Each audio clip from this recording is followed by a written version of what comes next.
Before you come to bang on the door, forgive me, Delilah, I just couldn't take anymore. Welcome to the Bear Pit Pod, back again. Please give us a like on iTunes, Acast, SoundCloud, YouTube, wherever you're watching / listening. Nailed it all in one. That was smooth for once. intro. I've been sat here practicing for an hour, that's why I agree. Yeah, it shows. Last night, obviously, it was Monday Night Football. We'll come back off the back of a 2-2 draw with Brighton. Mm-hmm. A Desmond, some people might say. A Desmond? Have you not heard that one? Desmond Desmond Tutu, right, yeah. There we go. Yeah. There we go. Okay. We got there in the end. Tired. Obviously, I didn't go last night. You did. I had work commitments. You went and got back. And never mind the fans who had to travel from Stoke. Obviously, we live in London. What time did you get back in last night? I had a bit of a balls up because I live in London, so it's slightly easier for me. But I was at the station. Getting away from the ground is an absolute pain in the arse. I was at the train station. I asked several stewards if I get to if I go from Falmer, which is the closest station to the ground, to Lewis train station, which is up the road, will I be able to get a train back to London? And they were like, yeah, you will, definitely. So I waited the best part of an hour to get this train, got into Lewis, last train to London, just gone. I was like, for fuck's sake. So then I had to get a train all the way back into Brighton, wait the best part of an hour for the next train to be available to get back into London. Long and short, I got back in about 2:30. So most Stoke fans probably beat you back. They probably did. It was embarrassing. I don't know what happened. Something went tits up. I saw a few stray Stokies on the platform that had obviously done the same mistake that I'd done. And then I was up at 6 for work and I'm shattered. So I've got a coffee in one hand here for the YouTube. And then Els kindly bought me a Guinness with my left hand. Guinness in the other. That's how that works. Double wielding drinks. Yeah, it was a long night. Sounds it. Fucking sounds it. Probably my fault. / some of the stewards. Definitely the your train station. fault. Yeah, I blame the stewards a bit, actually. No, fuck that. It wasn't my fault. It's the stewards' fault.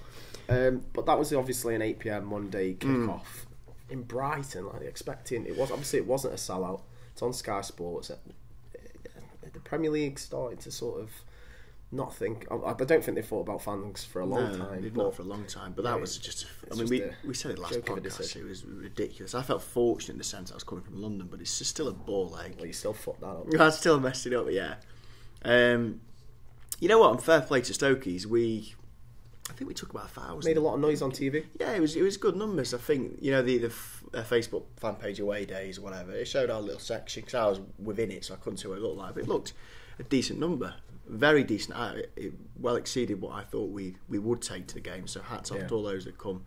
Certainly all the way down from Stoke because that is a massive effort. Good work, Stokies, everyone who did attend. On that note, though, about the Premier League and kick-off times, since I think we last did the pod, it's been confirmed, I think, from the 2018-19 season, possibly the one after, I might be wrong, that there's going to be 7:45 kick-offs on Saturday nights. I don't mind that.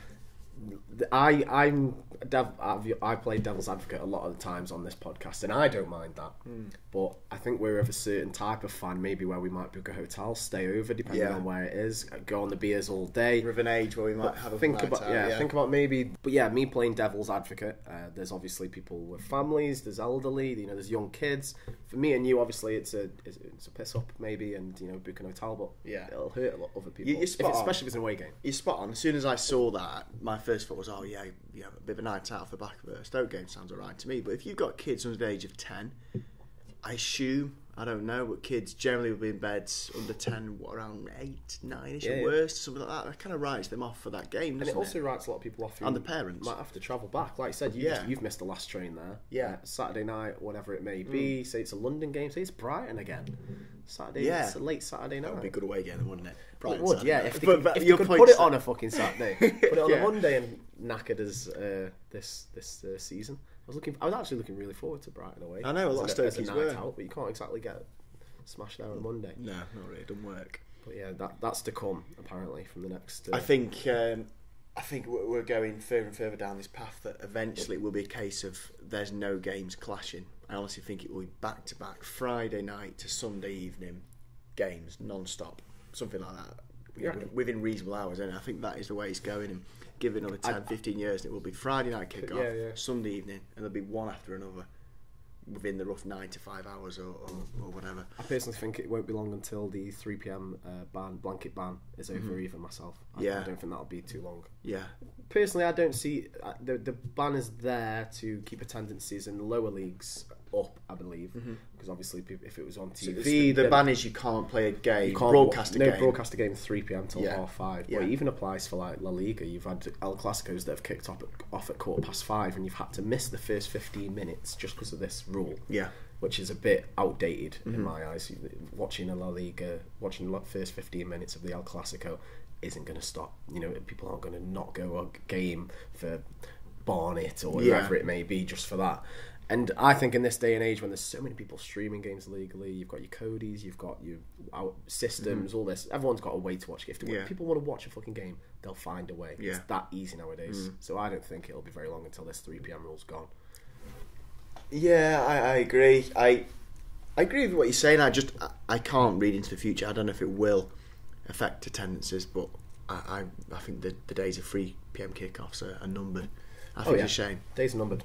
Days are numbered. Shame. I hope. That was a To be classic fair, I example. hope. I'm someone from a fan of a different club might film me indifferently because we could be considered Premier League snobs. But for me, I don't think it'd affect it. If people want to watch a game somehow, they can find a way these days. Everyone's got it in their knowledge to put it into Google or put Reddit soccer streams or buy a Cody box or whatever it may be. If people want to watch a game, they will. Tell you what though, I don't know if it's just me. I'm awful at streaming games. Oh, yeah. I remember when we watched the Stoke game together, and you just typed in something. You had this HD stream pop up. I can't do it for love of the money. I'm just bad at it. Do you know what I mean? I try and find when you get the ads popping up and it freezing. I can't stream games. Reddit soccer streams, Craig. Is that good? Every time. Yeah. Okay, I'll give that a whirl. Get an I need epic it, yeah. sport on. So let's get on to last night's game. Obviously, Brighton away. It was a Desmond, but we went 1-0 up through a great goal. Yeah. Shaq, Yeah. great ball. Shaq's just...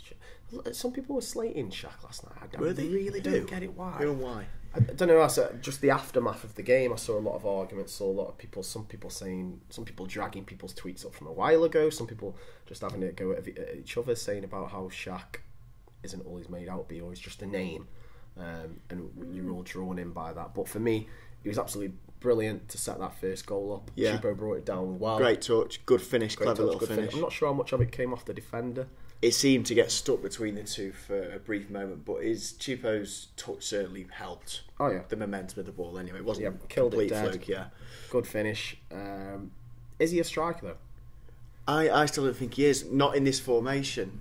I feel we need a, pardon the phrase, but a brick shithouse type striker to work this formation properly. Do you know what I mean? The sort of the mobile striker. I always quote Drogba. I don't mean literally Drogba because we never get a player of that quality in at Stoke, but that type of player, somebody that's can hold the ball, strong, can play with his back towards goal, and I don't think we've got one in our squad. Benteke? Exactly. Similar. Obviously, players. I mean, Lukaku, obviously not them because we can't afford them. But that type of player, we've not got one in our squad that can do it. And I think Choupo-Moting's probably the closest we've got, and that's why Hughes is persisting with him. Because otherwise, if you're going to play this one up front, without that type of back to goal player, it doesn't work. With Juffy's tried to play it before, and that's his worst trait. He cannot hold the ball at all. Crouches, but he's not the same type. And he's not quick, or strong. He's tall. He's tall. He's 1 of 3 he's got. It doesn't quite work. So if we are going to persist with this wing-back formation, which he obviously is going to do, I suppose when I look at the squad, he seemed to tick all the most boxes, but I still don't think he's quite tough enough. No. For his size, I don't think he puts himself about enough quite. Cheapo. Yeah, I expect a lot more from him. I think he does a lot better in running it into corners and in wide positions. He looks so much better on the wing. Yeah, it's such a waste. Taking on people. He's very good, composed on the ball. He's got good feet. He takes it round from people like they're not even there. Yeah. But I just don't think he has the same opportunity when he's playing up top. No. And he might have his back to goal, or it might just all be up in the air. Yeah. I just think like Hughes is fixated on playing this wing-back formation, that even if we've not got the players to play it properly, he'll find a way. And I've said that before. You look at the wing-backs. We haven't got wing-backs in the squad. Yeah. Plays wing-backs anyway. We haven't got that brick shithouse striker. He finds a player to force into that position. I don't know. He's persistent with this formation. I don't think we've got the players to play it. I sound like a broken record, I know. People listening to this podcast are bored of me saying that properly. But that's the way I see it. I'm not bored of you, Craig. Well, that's good to know. That's one person anyway. And then there's obviously a contentious penalty decision in this game. Contentious, Stonewall on it. Yeah, where I had it looked it. I had a great angle from where I was stood, and I thought, surely surely. And when they gave a goal kick, And they gave a free kick because Glenn Murray fell on the ball and handled it. Oh, did he? Kick, yeah. Did he? Oh, right. He's in the Well, that's 6-yard box. Right, okay, fair enough. Absolute stonewall. I've seen it back since, and it's a shocking Not decision quite sure for how him. he got away with that one. Yeah, I don't think it made a difference in the long grand scheme of things because obviously they equalised anyway. But We'll take it. We'll take it. Yeah. And they did equalise in the 43rd minute. Some poor defending. shocking defending, wasn't it? Shocking defending. Led to a cross, and Gross, he's been in a bit of good form for him, Pascal Gross.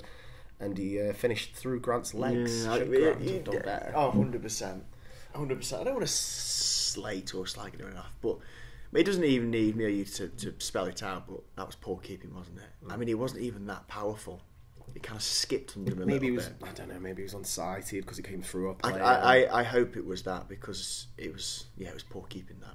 I love you, Granty, but that was not that great. He'll know that. One of the things that comes to mind with goalkeeping, I'm by no means a goalkeeper. I am by no means a goalkeeping coach, but I always remember people being taught when shots coming at you like that to close your legs. Yeah. Get your body over it. Get one of your knees down. Yeah. And it just went straight through his legs. Yeah, it was poor keeping that. So we can put that one down to poor keeping. Maybe. Straight away, it's annoying, isn't it? You look at poor defending and poor keeping. Yeah, and you look at Jack being injured and think, is that the first? Are these the first points we've slipped because of Jack being injured? You could argue it. And the second goal. Yeah, well, I'm sure we'll get on to that. that. But then, so I actually tweeted out, but all we had to do was have to fucking hold on till half time because that came in the 43rd minute, and then we got the other end and Zuma proved that was brilliant. Wrong. That made the trip worthwhile because Brighton fans to my right were giving it the big one. It's on the video. It's on the match day. I've seen one guy get up. He's like, There's nothing better than that. There's nothing better than when they've got a bit of joy just to like run it back down the throats. Yeah. That was great. Just kill it off. But it was a great header. Zuma. Who assisted? Was it Ryan? Someone nodded it back across, didn't they? Oh God, you're testing me now. I think it was Ryan. Might have been Ryan. At one point, he was having every header. Nearly scored. They looked really. It was like he was up front. Yeah. They looked really vulnerable from set pieces, and I thought we were going to do him again from set piece. Yeah, Ryan had a lot of chances early on, and it was unusual. Ryan's probably not the person you want him falling to. No. When was the last time Ryan scored? I think he scored against somebody at home last year, didn't he? A night game at the Brit. Is it Watford or someone like that? I think it might have been Watford. Not a clue. Let us know in the comments. Let us know in the comments. I think it was Watford. I mean, yeah, Zuma couldn't have missed that. To be fair, no, it was. He literally just had to let it hit his head and go forward. And he got to see the dancing, which was nice. Little dance, him and Chipo. Good to see on the dance as well. Again, Brighton fans being well pissed off. Like you can see him in the background of him the dancing. Contrast of emotions is great, isn't it? Off. Yeah. Southern accent there from you as well. Yeah, I think that was a good impression. I've been spending too much time down here. It's good that. On that note as well, we've now scored. Stoke City have scored more goals from corner situations than any other side in the Premier League. Have we? Yeah, 6. That surprises me. It surprises me when I read it from Opta Stats. Because our reputation at the moment, or at least within the fans, is that we're not that threatened from set pieces, both defending and attacking. So that's, I can't argue that stat, I suppose, but it does surprise me. So we're the best at corners. We are the best at corners. We're the best at corners. In English football, that's good, isn't it? No, in the Premier League. Oh, right, okay. Not English football. Best league, though, isn't it? We'll go that far. But yeah, it's good to see us being good at something. Weird being good at something. Oh, yes. Being the best at something. I still continue to question our ability to defend anyway with zonal marking, but I suppose if we're attacking it well at Summit, it's a crumb of comfort. We'll take it. We'll take it. We came out for the second half and it wasn't that long, but is Queerdo? But before that, we missed a great chance. There was a great chance. He's right. I don't know what. I think Joe Allen intercepted a poor pass from their centre back.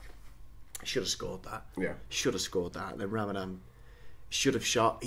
Well, I'm sure we're going to get onto Ramadan, but anyway, he should have shot, but he squared it and pissed him out. And Joe Allen laid. We should have got on 3-1. We really should have done at that point. Yeah. I think everyone thought the game spun on that moment. Should have been the game. Should have been the game done. Really. Yeah. But then is Queerdo? I hope I say that right. Is he Queerdo? I don't know. I'm just saying names. We know you mean. Sure. Scored in the 60th minute again. Some sloppy defending. The run wasn't stopped. Ran through a couple of people. And that's 2-2. Desmond. It was quite a similar goal in the sense that they were allowed a lot of time on the ball in and around the box, weren't they? Yeah. They weren't closed down quickly. They could kind of pick out the pass, skip around a few players. It was a bit scrambly, diving in, jumping all over the place. It was just scrappy. It wasn't a clever worked goal, was it? It was just scrappy. Yeah, it was literally bundled. Yeah, bundled being the word. Yeah. Could you blame Grant for this one? No, but it wasn't perfect keeping. It was similar-ish to the first goal, but it was a lot more pace on it, but not perfect. But not. I think I'll be harsh if you have to go Grant 2 for a second. Yeah. I can completely agree with all that. I can't even add anything to it. And we then chased the game, and in my eyes, I thought we were on top. Yeah. And Hughes has actually said that he thought we were in control. Yeah. Which shocked a lot of people. I'm quite keen to hear how this went down in the ground when Shaqiri came off for Crouch in the 73rd minute. Everyone's baffled. You could tell that a few people were frustrated and baffled, but I at the time could only assume that Shaq was either injured or potentially tired. Yeah. Well, he wasn't injured. It must be the latter. I've actually got the quote from Mark Hughes here. Okay. Shaqiri coming off was tactical. He felt stiff yesterday, so that was the thinking, and I believe Crouchy would help slow the game down when we needed to. But this is why I wanted to hear how it went down in the ground, because I was so pissed off. Shaqiri shook his head as he went off, which says to me he wants to play on. You're bringing on Crouch. Why take the best crosser of the ball off? Sobby was having a worse game. Could have gone. Could have argued Chupo could have gone by then.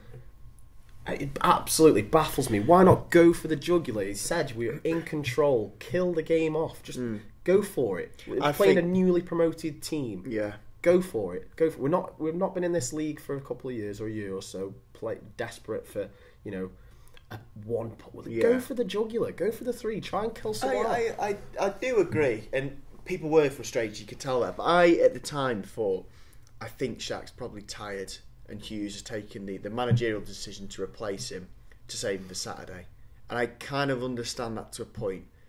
Because I know that Shaq would have shook his head and thought, I want to play on him. But the player doesn't always know best. And I'm going to trust Mark Hughes' instinct on that one, that Shaq is firing at the moment. And I think if we're going to keep him in a look, because there's only, 5 days until the next games. I think he must have thought, I want to keep him fresh for Palace because it's important. And I think it was a reasonably bold choice. And who knows, if we get a fully fit Shaq against Palace firing, it could be the right call, because you know what his muscles are like in terms of injury. Oh yeah, if he was tiring, just come back from international break and he'd have pulled something and missed the Palace game, I'm going to give Hughes the benefit of the doubt there. Just, I understand the frustration though, because he was our best player last night by a long way. Yeah, and bringing Crouch on, it was a bit odd. I completely understand. He's just come off the international break, played 2 games or 3 in 10 days. That'll be the 3rd. But for me, 17 minutes left in the game. We were well on top. We just brought on the biggest aerial threat in the league. In the world, even. Yeah. Go for it. Just go for it. Leave Shaq on for another 70 minutes. He was disappointed himself to come off. He shook his head as he came off. For me, just leave him on there and just go try and win a game for 4 months. I said it on my match day thingy, Bob. There's something a bit unusual about yesterday. We were playing Brighton, and it's a decent point to a point, if you excuse the pun. Well, I feel it's 2 points lost. But we seem to lack ambition. We seem to settle quite quickly for that point. Lee Grant really took his time on goal kicks. And he was playing. I don't know why. The second he made the Shaq Crouch sub, the game was over then. Oh yeah, we struggled. We shot shot. Yeah, we struggled, and they didn't do much else going forward. And that seems to be the end of the game. And I don't know why. It's not really like Hughes to kind of do that. I've not really seen his time waste like that before, and certainly not a team like Brighton, a newly promoted team. It was a really frustrating final 20. We just seemed to concede the point will do, and I think they're the sort of games that we should stick an X out a little bit. Sort of games we should be going to win. Yeah, especially when we've been in such a dominating position twice, and again, as I've already said, I thought we were on top. We were controlling the game. For me, that's if it comes down to 2 points in Mark Hughes' tenure, then I think that's 2 points that he's lost. I think he should have gone for that. I can see where you're coming from. We'll know better if that was the right call come Saturday afternoon, Saturday evening. Again, I mean, if we get 3 points, yeah, I know, but we know what Shaq's injury record's like, and I am going to give him the benefit of the doubt there, just because if he does a muscle and he's injured for X amount of games, I understand both sides of the argument, but I am going to give Hughes the benefit of the doubt for that sub. Okay, if you can, that was the you can. I won't. That's fine. Who was the worst performers of the game? I think Sobby had a really indifferent game. It's weird, isn't it? Watching it on telly and being there live, I sometimes think it's easy to observe watching it on telly. I thought Sobey was all right. It was stereotypical Sobey. Did some really nice little turns, got himself into decent positions. I mean, this is cliche Sobey. Final ball was poor. Yeah. I didn't think he was too bad. I thought he did enough to, I gave him a solid 7 out of 10, really. I just think his final ball was poor again. Yeah. That's what it seems to be lacking. I don't know if I've seen some comments about this floating about, but I don't know if and I've seen this in just on the general game. I think I've read an article from Chris Waddle recently. It might have even been yesterday about how maybe that flair and that skill and that dribbling and running at plays is being coached out of the game at the minute. Sometimes obviously you want to keep possession and there's the right places to do it and there's the wrong places. But do you think we've still got that winger that we brought? I've heard this a lot, actually. I think it's a really good point. When he first came, he was so excited. Do you remember, it was at Middlesbrough away last year, I think it was. He was phenomenal. Honestly, one of the best performances I've seen by an individual player in the Prem for a long, long time. There was the whole game. Crazy. He was brilliant. And he seems to be reverting a little bit. He seems to be going inside himself. That he's not really making them runs like he used to. He's going a bit more defensive minded. He's cutting inside. He's playing square balls. It looks like it. He seems to be going backwards slightly. Because I was so excited this time last year about him. I'd love to see him just run at players and take them on. That's his biggest strength. Yeah, and Shaq doesn't do that because he cuts in. Yeah. He'll maybe take him on if he's been forced into a corner, but that's what I was expecting a lot of from Sobby last night. It didn't seem to happen. The thing is, he's 21? I think there's potential there. He's just got to work on that final ball. I think the best example was, I think he found himself in a great position on the wing. He got himself a bit of space. And there was, saying me, the non-professional footballer, what looked like a relatively easy kind of square ball. Do you remember it in the second half? For, I think, Choupo-Moting for a potential tapping or shot or whatever, and he completely bombed the cross. Do you remember it? Yeah. And I just thought that's Sobey all over. He's done but he's done a lot of the good work to get in this position. A nice ball to put on a plate, and he just completely fucked it. I don't know where he's going. I mean, he's 21. I just think the work needs to be on the final ball. Yeah, it doesn't look like that's happening. Final stage. I don't know if it's been put up him and he's a bit scared to try and do things. Honestly, that's my only worry. I don't know if it's been coached out of him, so to say.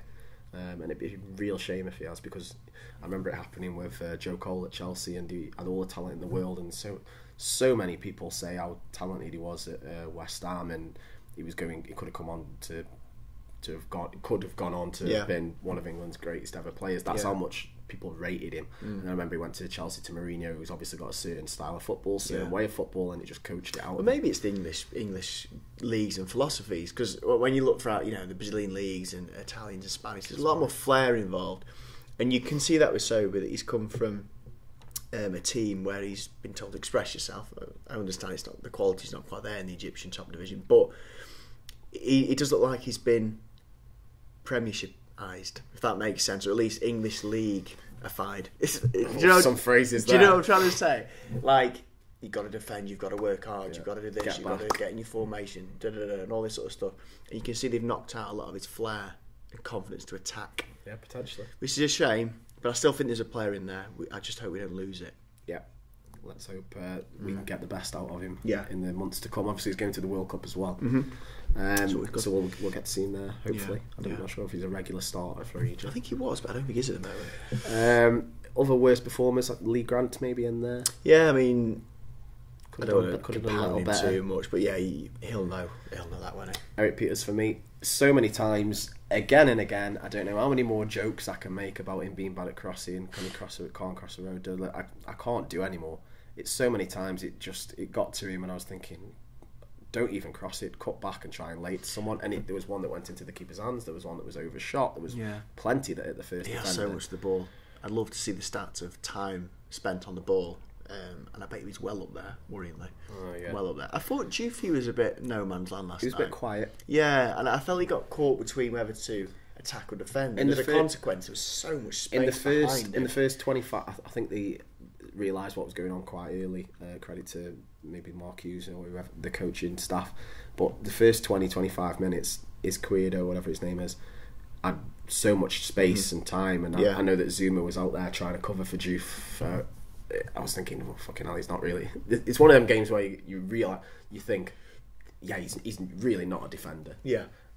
He was getting up the pitch and struggling to get back at times, but I think it levelled itself out after 25-30 minutes, and it did eventually. He had a bit more of a solid game. Still nothing to shout about or write home about. No, I don't think he was bad. He should do it. Yeah, it's weird. Really. I look throughout the first 11. I struggle to pick out a really poor performer. I think it was quite solid. It was 2 defensive lapses and slip-ups, but... Best performers then? Shaq. Shaq was 100%. great. Every time he got the ball, his touch was great last night. His ability to turn on a sixpence. And it's when he also comes in good. central. Yeah, we've always like said that. it, haven't we? When he comes central, it looks great. I thought he was really good. I think Fletcher kept things ticking along nicely. Zuma obviously scored. Ryan was good. That's what's so frustrating. I go through the squad now and the performance, and it was good all round. Really, it was. I struggled to find anyone. I think Wimmer did okay.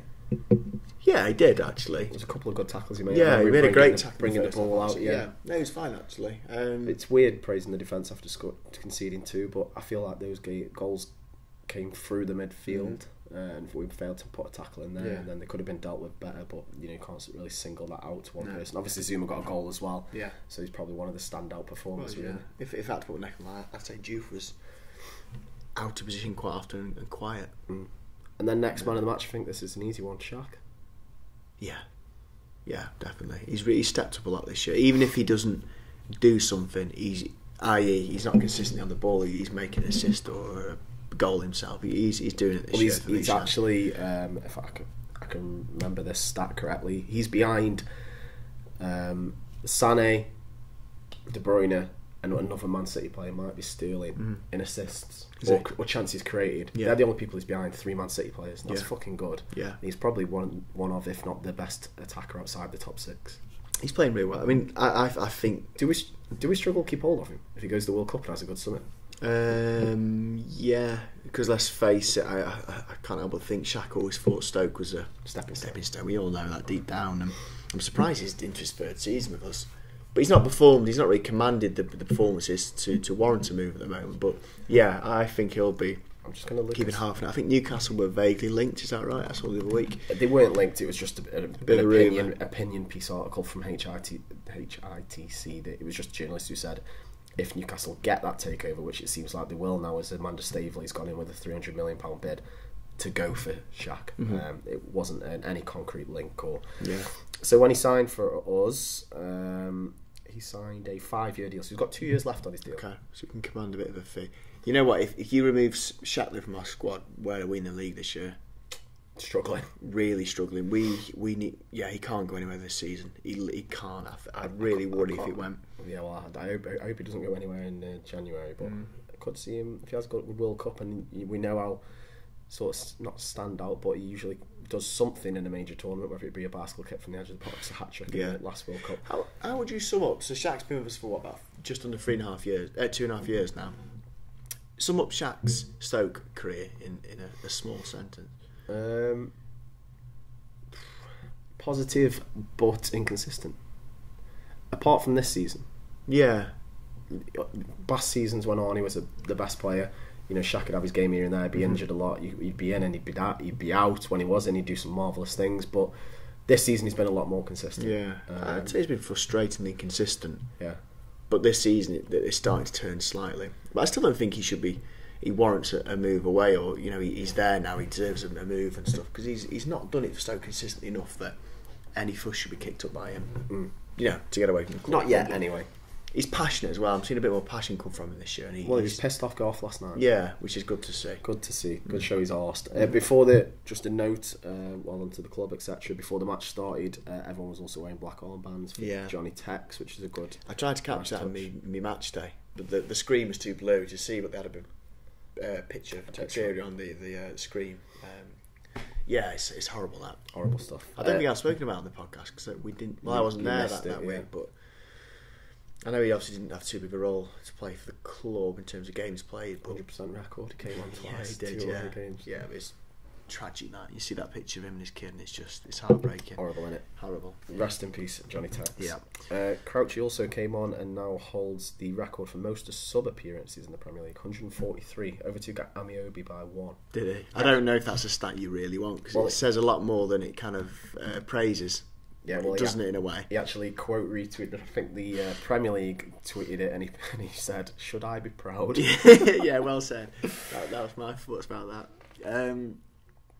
I feel bad for Crouch. Do you think he should have started last night, or are you happy to if it had been as it was? I'd only ever want Crouch to start if we're playing 2 up front. That's the only circumstances where I think he should start, and as it's going, that will never happen. So I kind of begrudgingly agree that he's not starting, purely because Hughes is going to stick to this one up front formation, and that doesn't really work with a slow striker. So I begrudgingly kind of accept that, but I'd have him starting it too. Yeah, if I was given the reins, okay, which won't happen. So yeah, Peter Crouch got a lot of sub appearances. Maybe he can get some more goals as well. Hopefully he can. Last night as well, Kenwyne Jones announced his retirement at the end of the season. He can't be that old. I didn't even know he was still bloody playing. He's playing for Atalanta. He's American, United. isn't he? Yeah. Favourite Kenwyne memory? It's got Bolton. Yeah. That's, you know what? Ironically, on the way to the pod, a bit of a shit day at work, so I watched that YouTube video just to pick me up a little bit. The 5-0. Yeah, a good finish that was. He played really well that game. He assisted the 5th one for Walters as well.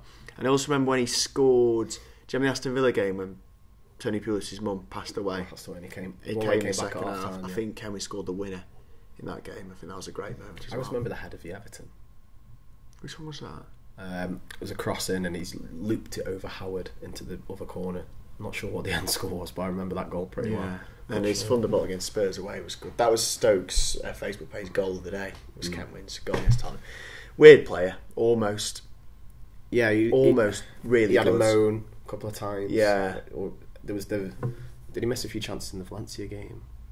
He did. I mean, we were struggling anyway, weren't we, with Arismendi in the midfield, but yeah. So actually, I put it up on the page last night. Yeah. You know, as you do, there's always some, but you know, there was some comments because I just put thanks for the memories, Kenwyne. It's just a throwaway comment, you know, just trying to be nice. And some people saying, what memories? Missing sitters in games like the Valencia and FA Cup final, then refusing to play. You refused to play? Where was that? I can't remember him. You know what? Annoyingly, actually, the biggest memory he's going to leave for me is the horrendous memory of him missing our best chance in the FA Cup final. That will haunt me to the day I die, that will. Yeah. Thanks for the memories, Kenwyne. I remember it now. Just inside of Joe Hart's thigh, clipped. Shit. 0-0. Yeah, that's the memory. Lovely, lovely memories. Yeah. In the news yesterday.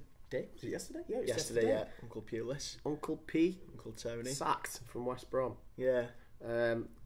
Nice to see a club sacking a manager because of his style of football isn't working out. Yeah. Oh, I've heard a few similar scenarios around these parts. It's a weird one, isn't it? There's so much attachment left with Tony Pulis. I've seen people on the page calling for him back. Well, thinking he's coming back. I honestly, I adore Tony Pulis. I don't give a shit. But I wouldn't want him back.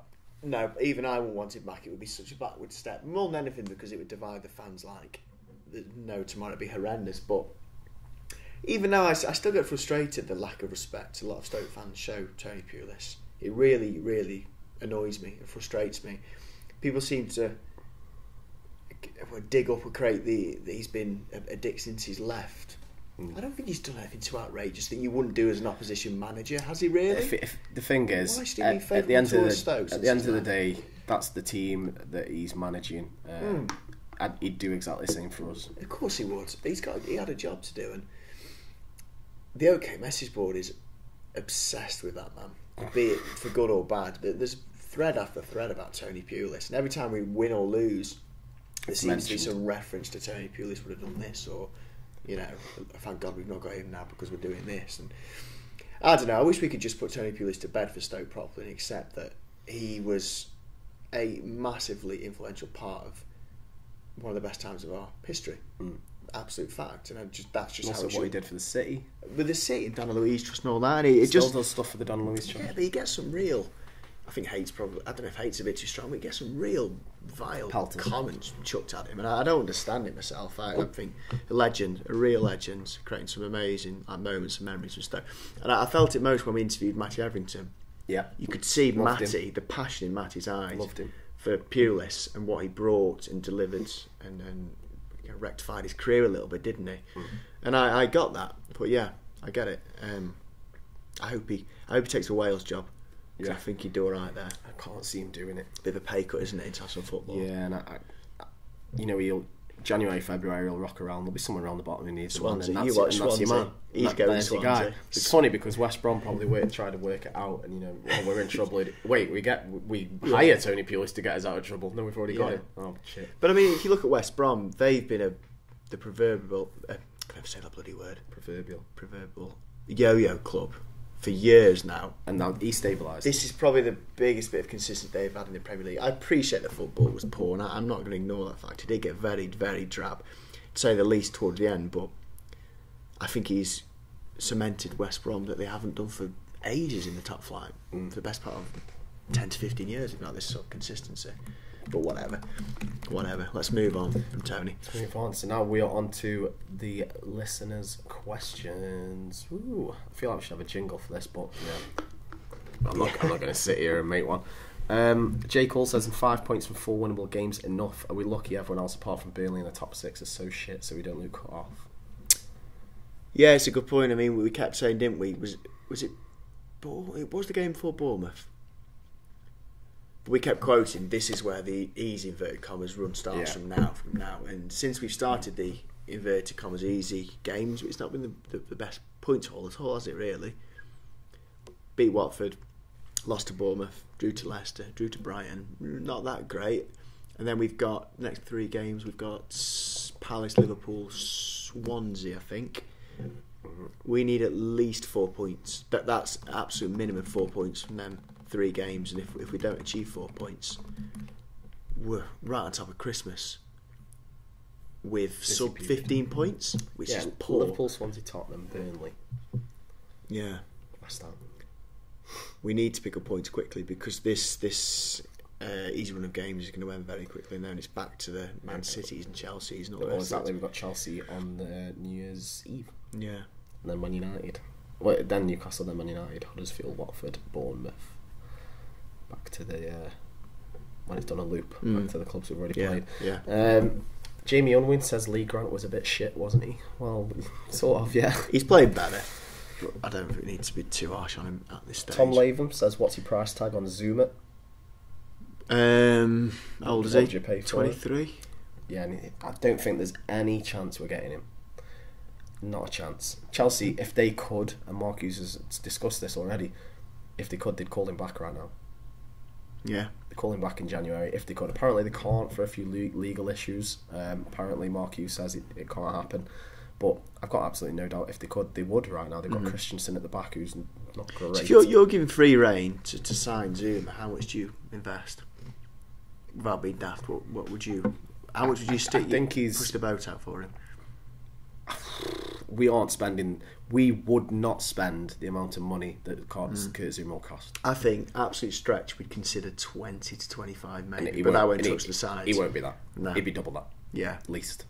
I think it'd be. He's a young defender with 30s, wouldn't he? He's as minimum career ahead. I think the only remote chance we've got of getting him is if we sell Jack Butland for a swap deal, 35 plus fee, or maybe even a swap deal. But yeah, it's not going to happen. No. We keep saying it's not going to happen, but then we keep thinking, oh, maybe. No, I think we should rule that out. I think we should rule that out. Jack Clowes makes a point what I also made. One substitution last night. This is a bit of a pet peeve of yours, isn't it? One substitution. What else would you have done then? What else would I have done? I probably brought Afly on a midfield, go a bit more attacking. Maybe Hesse. Hesse could have done something instead of Sobby out on the left. Yeah, I think Hesse's a good shout. Maybe even, I don't know who else was on the bench. I could have even brought Charlie on. But I'd still have made changes. He's brought Shaq off because someone's tired. We've got another game in 3 days. Where's your man management? Change a few fucking players. I think this is a pet peeve of a load of Stoke fans. You often read and speak about it that he rarely uses all 3 of the subs, or at least it's very late into the game they'll get to the 3. And I think last night was a good example. Got me? Even if you go the other way and you're saying, right, he's trying to run the game down here and get the points. So you make your subs to run the game down. Yeah. He wasn't even doing that. Just one sub. Yeah. One sub that was made in the 73rd minute. Just use your subs. Just try and affect a game somehow. It was a bit non-committal, that sub. It was just a bit... Yeah, no, I do agree. I think he needs to roll the dice a little bit more with subs. It just gets me. Yeah, it just gets me. I'm not quite as wound up as you about it, but I can see your steam coming out your ears. I know, yeah. Ian Barber says, if we can't beat the likes of Brighton, Bournemouth, West Brom, Newcastle, where do you see our next win coming from? How long will Hughes persist with the wing-back system that clearly isn't working? I agree with that comment straight away. I won't go on about it. I keep fucking saying it. Well, I hope we can get a win at Palace this weekend. We need to. But we've got a shocking record there. I don't know. What's his name, that fella? Ian Barber. Ian, the wing-back formation, I don't know. It's crap. I don't like it. Don't like it. But the list of teams he's read out there that we've failed to beat is quite worrying, isn't it? Teams you'd expect us to beat. Yeah, it's worrying.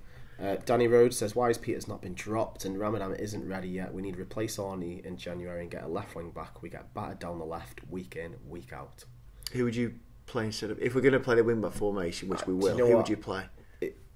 You could give Timon a go, but the thing is, I don't think he's ready. So what do we do then? If Timon's not ready, we should have signed a fucking proper left back.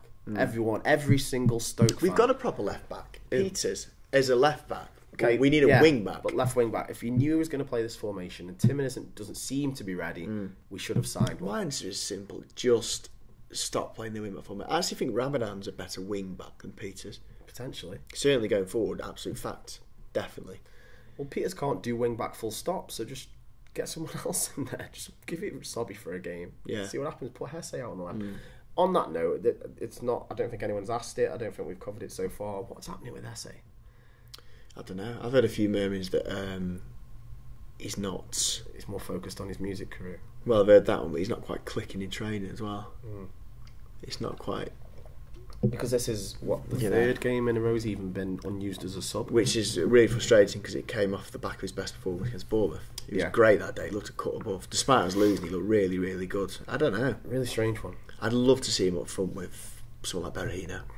With Shaq on the wing and maybe Cheap on the other wing or Ramadan. I'd love to see that. I think it would create a load of chances. Just a weird thing. We must be paying an absolute record loan fee for him as well. The money we must be paying PSG. A couple of mil loan fee and then the wages won't exactly be small. Do you have to think how much we're paying Zuma and Hesse between the two of them? You know, I remember putting the team lineups on the page and someone says, Hesse's not starting, and someone says, he's visiting his poor son. He's not, he's on the bench. He's not, and if the reports are to be believed, his own wife has said that he's not been to visit his son in a month and a half. I don't know. It's a a shame. Going on shame. there. It's something's happening we don't know behind the scenes. Yeah, it does feel like one of them, doesn't it? Yeah. Something that we don't know about. Roy Leque, I hope I've said that right, says tell Hughes to stop doing it. The formation we tried to play doesn't suit our players. Some of them are earning their stripes trying to do this, but we'll never get the best out of them. Up the mighty powers. I agree. We agree with that. We've said it. I agree, yeah. Let's have a look elsewhere. Kieran McKinney agrees. Good point that last night, class ball by Shaqiri for the Motin goal. Yes, we definitely agree. Aaron Goodwin says, are you boys up for starting a Bear Pit London 5-a-side team? If there's maybe enough. Can you play, Craig? Just a bit. Just about? Yeah, I'm one of the best. One of the best. No, I'm a bang average. I'm alright. I can defend-ish. Defend-ish. Yeah, no, I can defend. I'm alright. I've not played for a long time though. Peter Brassington says, if they put as much effort into defending as they do their dance routines, we'll be top of the league. Dad comment. Yeah, chill out. Joshua Price, thoughts on the decision to take Shaqiri off even though he was our best deliverer of the ball. Oliver Price then commented to that saying Shaqiri hadn't trained all week due to a tight hamstring, you know what he's like for getting injured, and Joshua Price said, okay, thought it was strange that he was best delivering of the ball. Well We've played. already called... Well no, played. no. We've already covered covered this, but I don't care. 17 more minutes, you've just brought it on. The biggest man in the world, the best person to cross a ball, crossing the ball. He's already on the pitch, Darren Fletcher, whipping his corners in. No, Craig. No.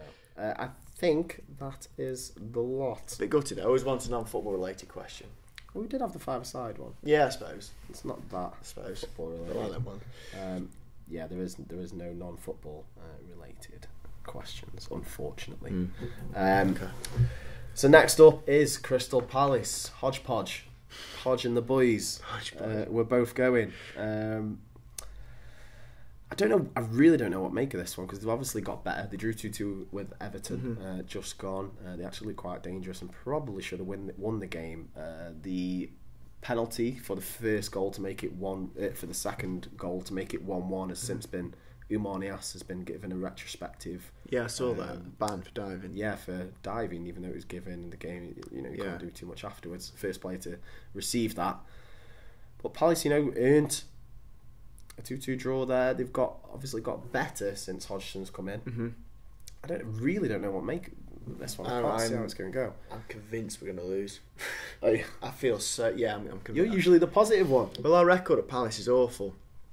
And when you look at kind of the tide of a new manager coming in, I think the peak they're just about to hit that under Hodgson. I really do. And they would have circled. Hodgson would have circled Stoke at home. Winnable. Very winnable. And I'm dreading it, to be honest. Our record there is piss poor. It's awful. Even last year when they were shy, we got battered 4-1. Yeah.